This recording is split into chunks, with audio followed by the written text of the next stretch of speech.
प्यारे सज्जनों, संत महापुरुषों के ये रूहानी वचन आपको भक्ति मार्ग में चलने के लिए प्रेरणा का काम करते हैं। सदगुरु के रूहानी वचनों को बड़े प्रेम से श्रवण कीजिए और अपने जीवन का कल्याण कीजिए। श्री दरबार की तरफ से जो नियम है, श्री आरती पूजा, भजन ध्यान, सेवा, सत्संग, सिमरन, ये सभी भक्ति बढ़ाने के साधन। चाहे तुम कितने ही महान बन जाओ, लेकिन उन्हें अंत तक निभाते जाओ। यदि हार्दिक प्रेम से उन्हें करोगे तो अपने साथ साथ कड़ियों का भी कल्याण करोगे। यदि सांसारिक सुख देखकर भक्ति मार्ग से गाफिल हो गए और सदगुरु ने चिताने के लिए तुम्हें दुर्दान किया, तो ये भी उनकी असीम कृपा ही समझो। सदगुरु की कृपा कोई अधिक विद्या, कला या सम्मान, पदवी या धन से प्राप्त नहीं हो सकती। कहीं उसका अभिमान न करना और न केवल उन्हीं वस्तुओं में ही अपना अमूल्य समय गंवा देना। सदगुरु की कृपा सेवा और नम्रता से ही प्राप्त हो सकती है। एक करुणा के सागर सदगुरु, मैं आपकी बड़ाई किन शब्दों में कहूँ। आप असीम दयालु और उन पर भी कृपा करते हैं जो आपकी महिमा को भूले हुए।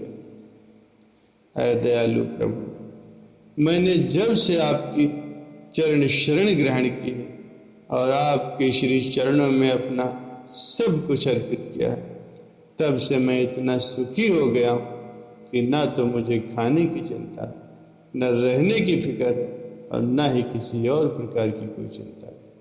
परिणाम ये है कि मेरा मन हर समय प्रफुल्लित रहता है। ये सब आपकी ही कृपा का फल है।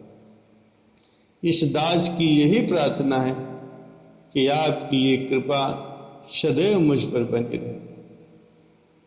संसार में कितने ही ऐसे लोग हैं जो तुम्हारे सामने तुम्हारे और मेरे सामने मेरे बनते।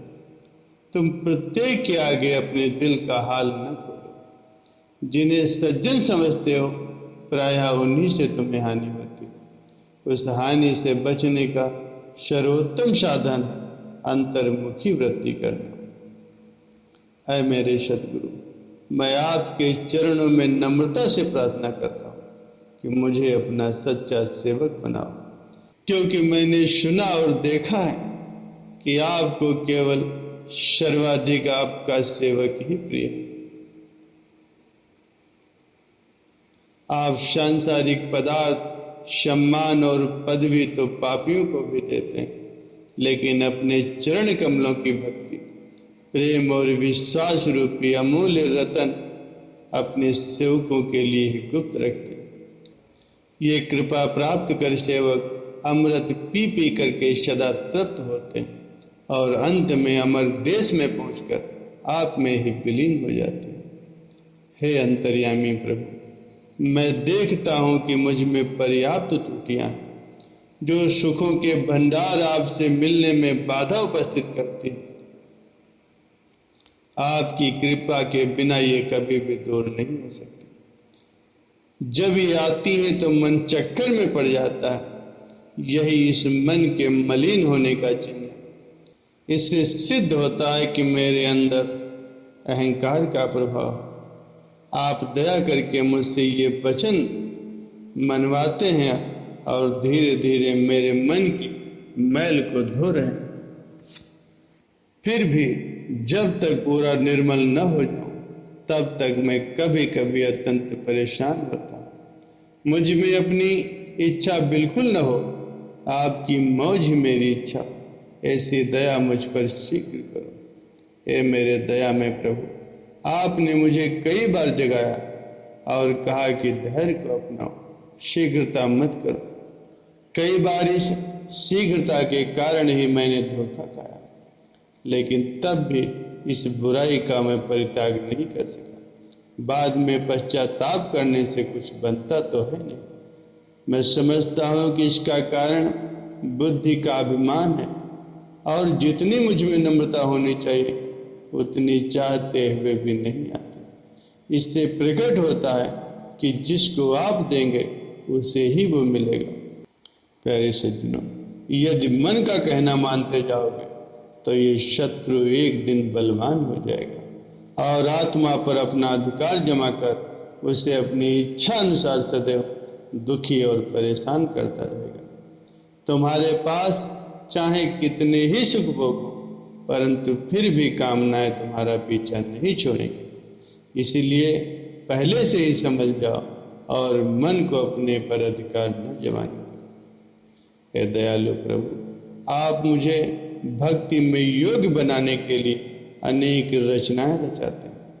पहले वे रचनाएं मुझे चाहे अच्छी न लगे, लेकिन उससे जो आत्मिक लाभ होता है उसे देख मैं आपका आभारी बने बिना नहीं रह सकता।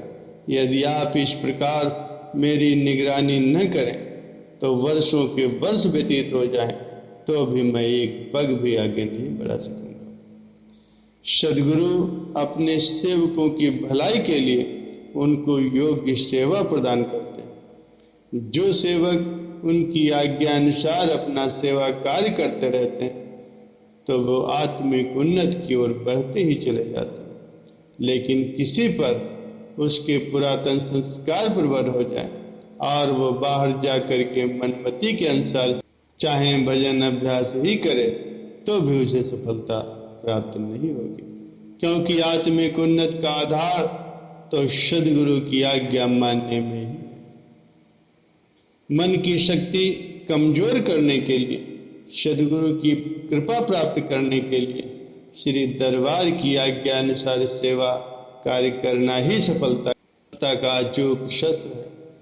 यदि शारीरिक आराम को मुख्य रखा और सेवा से हीन रहे तो ये मन शक्तिशाली बन जाएगा और जीव को 84 के चक्र से छुड़ाने की अपेक्षा उसमें अच्छी तरह से जकड़ देगा। इसलिए सद्गुरु की आज्ञा अनुसार सेवा करके अपने इस जीवन को सार्थक बनाओ